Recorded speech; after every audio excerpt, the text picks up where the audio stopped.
No matter where you go, remember the road that will lead you home.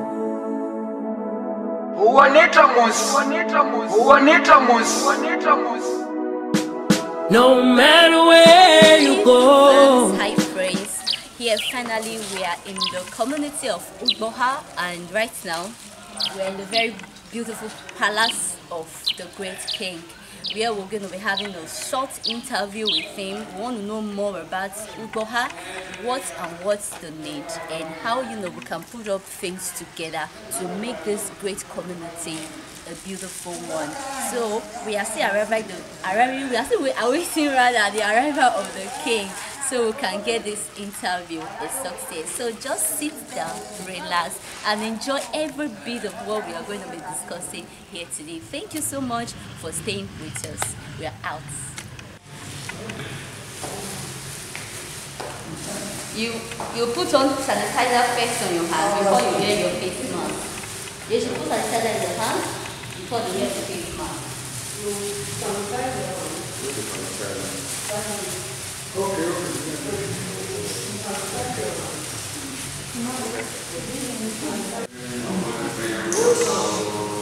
Especially prepared.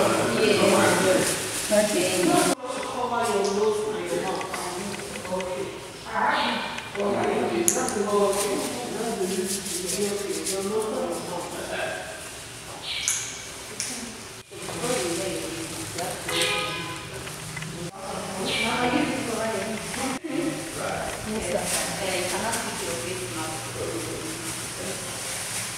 How long am I going to use it? That's why we are here.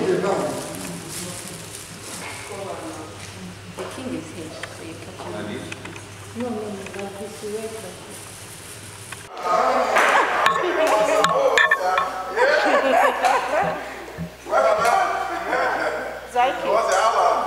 The Princess Okaine initiative thing. How are you doing? Very fine, sir. Welcome. So honored to see you. Which shop? I don't know. Hi. I don't know that. You came to my place. Yes. I tried looking for your number to call you to know the time of today. So I have to, Thank you very much. Because Miss, I'll be leaving. I have another meeting. Okay. I have to quickly rush down. Not take very much time. Okay. Not take much of your time. You're welcome, sir. Thank you. Thank you very much, sir. So can you please sit down? Yeah, okay. So I guess that's it. Thank you. Okay, maybe you should get my check. Get my Cab for the now. cab. Yes, sir. How is the cab?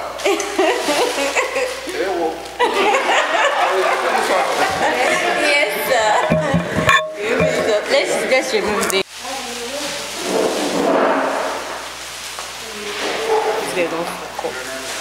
She's going to give the hand sanitizer first. Inside the cup, do we have the hand sanitizer? Good morning. I standing before you almost in the sense that my name is Lovette Awulime. I'm from Ira, Ekoyoriri. So I'm here on behalf of Princess Okaine Okoje. She have an initiative, so we are representing her initiative. Although she is not in the country, but if you see us, you have already seen her. So she extended her charitable, needs, her charitable goods to the people of Ugboha. That's why she's not from Ugboha. She's a native from Uromi. So we go about each community to, provide some of the needs that they need. So it's now turn for Ugboha's community to enjoy from her charitable, gesture. So that is why we are here. She sent us and she sent her greetings. And she promised that when she comes to Nigeria, that she is coming to see everybody and she's coming to see you, sir. So once again, I really want to thank the king for his kind gesture. This is the first time I'm standing before a royal highness. I'm so honored, I'm so pleased, sir. It's the first privilege. And I think I own kudos to the princess for that. Yes, kudos to the princess for that. So I did not come alone. I came with my team. Some of our team are not here. What we'll do in the permission to remove my face mask, please.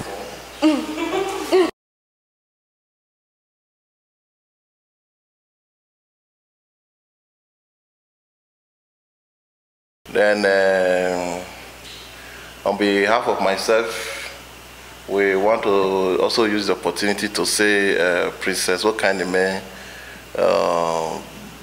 for the fact that she's not from here, but for the few time I have spoken with her, I think she's somebody who have this spirit of benevolent nature to do for the less privileged people, you know, and that is the love which God said we should show to everyone and another. You know, showing love that promotes you, that gives you even a ticket to heaven, because that is what God expected of us. So I will go by saying my names are His Royal Highness Ukato Stephen Onojie Onojie II, the Onojie of Ugboha Kingdom.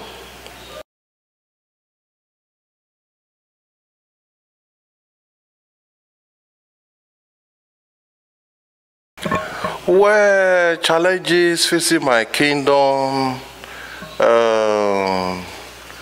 well, you know, like every other community, there's nowhere you don't find such challenges. The challenges that we are facing most is the light. We don't have light, NEPA to say, which is the PHCN. We don't have it. Then we don't have there's no good roads. There are no good roads. If you talk of social amenities, there's no good roads, and you know, security, you know, it's nothing to write home about, because that has been the problem of the Nigerian system as a whole, security. Thank you so much. So, what, in your own opinion, are the solutions to these challenges that you are facing in your kingdom? Well, my own opinion in facing these challenges is to be upright in your, first and foremost, your doings, and be humble, you know, then seeking God's face to unravel because if you said let man do it, it's not by man's power, but by God, you know, to unravel these situations that we are facing. You know, I think God is the only solution to unravel these situations. Thank you, sir. Some years ago, your kingdom was involved in a boundary dispute with Onojie. Yeah. Can you tell us if the resolved? No, even recently they have also encroached into it, which I involved the area commandant yesterday, and he came and said we should write officially to the authorities involved in land and dispute and all that. Then whereby myself and the Onojie of Uromin, which is Aslan and Onojie, the second, we should meet and deliberate on the issue, so that we can settle the issue amicably. So I've consulted my lawyer on that to put up a write-up on that very issue.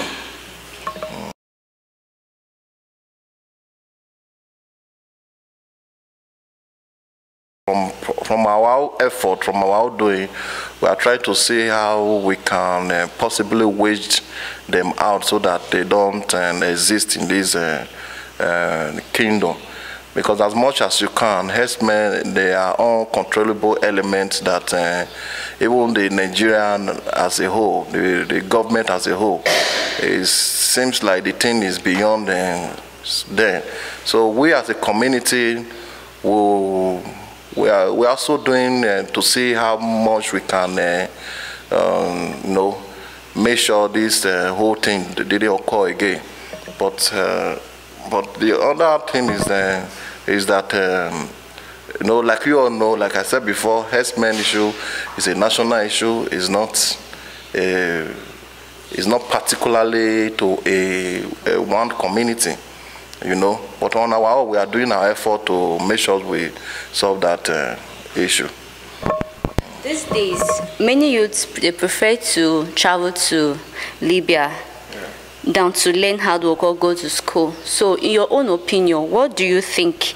Well, the youth per se, traveling, human trafficking here and there and all that, is something that is very disheartening to the entire country, you know. So we as a community, I think, or I rather as a person, I'll crave the indulgence of the government to see how, or individual, you know, to see how they can empower these youth, because nothing you put into somebody's life that won't make any, that won't make meaning to that person, no matter how little it is. I'm sure, you know, gratitude, they say, begat gratitude. So just like what Princess Okaine is doing now, I'm sure tomorrow, if he wants to contest for any election and all that, at least I'll give her my support by doing what she's doing now. Yeah. So what is your advice to the youth of your kingdom? My advice to the youth of my kingdom is to stay away from anything that will dent their future, that will hamper their future, things that are unlawful, that are not constitutional. They should stay away from such things, so that at least they should see people as a role model, you know. See people as their role model, people who are intellectual and all that. In fact, they should put more effort by some of them going for trading, learning work, you know, entrepreneurship and all of that. I think it's something that will also boost their day-to-day activities. Yeah. What efforts are you making to stop the menace of child abuse and ensure that all female children of school age have access to formal education? What is your own? What are you trying to do now? What's your own efforts trying to do to stop the menace of child abuse? Because that's what is getting rampant now. So what are you doing to stop this and ensure that all female children of school age have access to female education? Because not all parents, you know, have this knowledge that girl child's education is important. Yeah. They tell you they end up in a man's house. Yeah. So what for need should I train you when you know that a man is coming to take you away? Yeah. So, well, the girl child issue that has been a very bad situation in our system today is something very alarming. And from my own point of view, I've come to realize that there's this saying that said charity begins at home. And for you to inculcate apart from inculcating that discipline into the child, you know, before the child goes outside the family, he or she will know exactly where he's coming from, you know, because it's also good for, as an individual, for we to know our roots, where we are coming from, our background and all that. Then the parents, they should also do much as they can to make sure every girl child, they are well inculcated with discipline. You know, follow them, mop and nurture them in a way that when they grow up, you know, they're able to differentiate what is good and what is bad. Because today, some of our youth, you find they even girls find themselves in drug activities and all sort of, you know, menace in the society that is not, you know, that didn't go that way with the system. So I think the responsibility on the girl child is the parent, the home where the child is coming from. The parents should be able to tutor the girl, give the girl best of, you know, equip the girl with the possible knowledge. At least when the girls begin to grow up, she will begin to understand that yes, the places we are coming from, we don't behave like this. Because some parents are so negligent. They have abandoned their wards, their kids, their children. You know, they don't, like when I was growing up, I dare not move out from my confine. You know, my guardian will ask me, where have I been? Because actually I didn't really stay with my, my parents, but I was disciplined by somebody who taught me the virtues of life.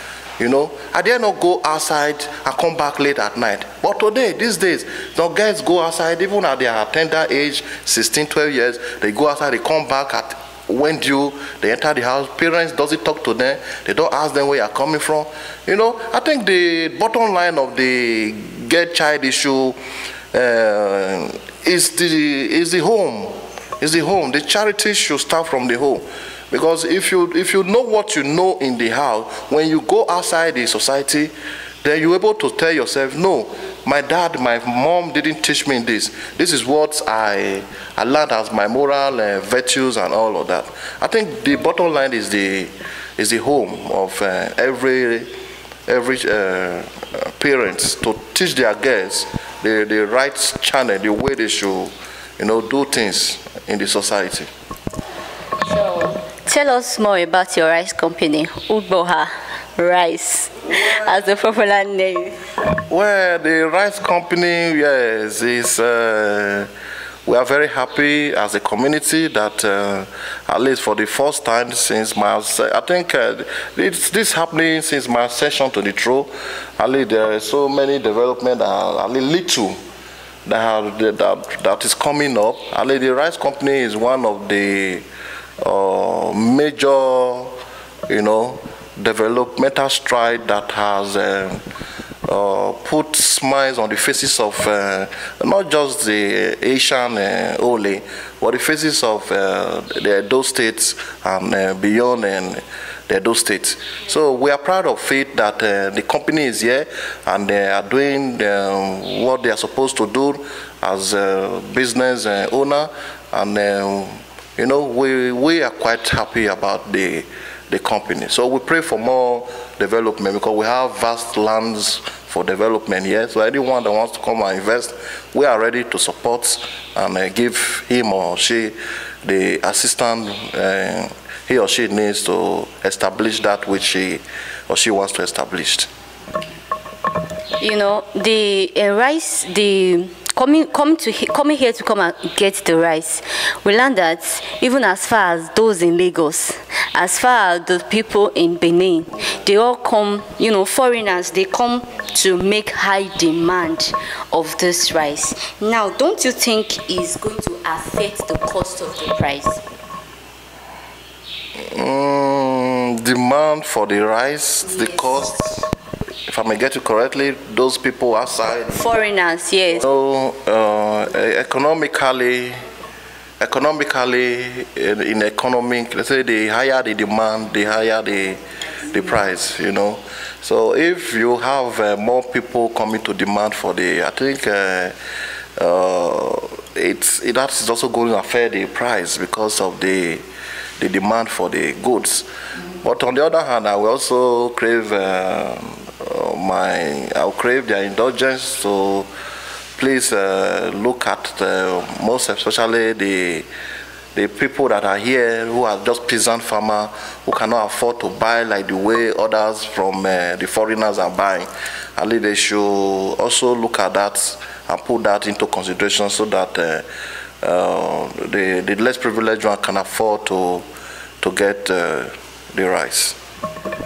Thank you so much. It has really been an interactive session. It has really been an interactive session with the king, and it's of great honor, of great privilege that we've gotten some key questions that we came here to sing. So, sir, in your own words now, what do you have to say to Princess Okaine Initiative, and what advice do you have for her and to everybody out there? Well, Princess Okaine Initiative, I think people should emulate her. They should try as, just like I said, nothing is too small to tell this person or to tell that person, please, take this, use it to develop yourself. Like what Princess Okaine is doing is something very commendable, which I will advise every other person who has such an opportunity to indulge themselves into it and kill into it, you can even support the cause of this project. There's all kind of main project to see how she can reach out to more people in the rural areas, more especially the downtrodden, the poor, and she'll try and reach out to them. I think it's quite commendable, and my people are, I believe they are happy. See them wearing the face cap, the nose mask, people who have this knowledge, who have this idea, to come up with such a program. I believe our society will be a better place. Thank you so much. Thank you so much. Ma, thank you.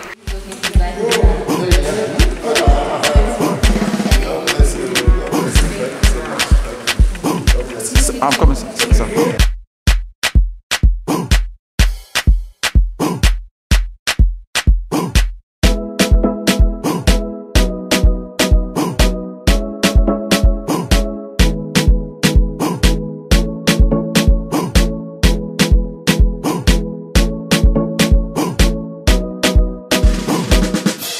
No matter where you go, remember the road that will lead you home.